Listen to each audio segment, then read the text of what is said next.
In this video, I'm going to show you how to reset and pair any Roku remote to your Roku TV or streaming device.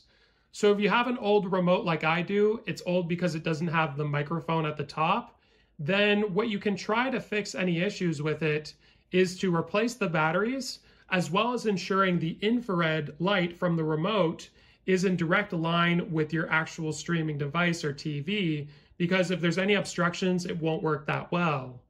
Now, if your remote has a power button at the top and a microphone beneath it, let's go to see how to set that up.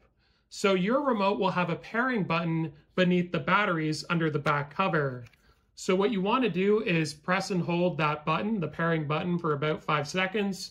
A green light will flash indicating it's pairing, and it should connect at that point.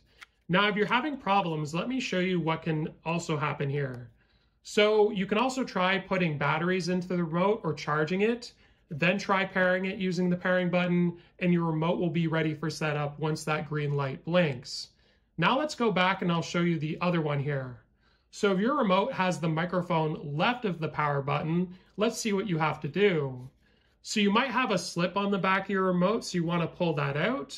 And then what you want to do is press the home button and the back button and hold that for 5 seconds. And then you should have a green light blinking, indicating that your remote has paired to your TV or streaming device. Again, you can try power cycling your TV or your streaming device by unplugging them for 60 seconds.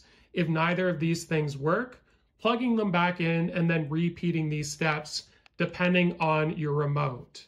So hopefully this video was helpful. Like and subscribe, and we'll see you in the next one.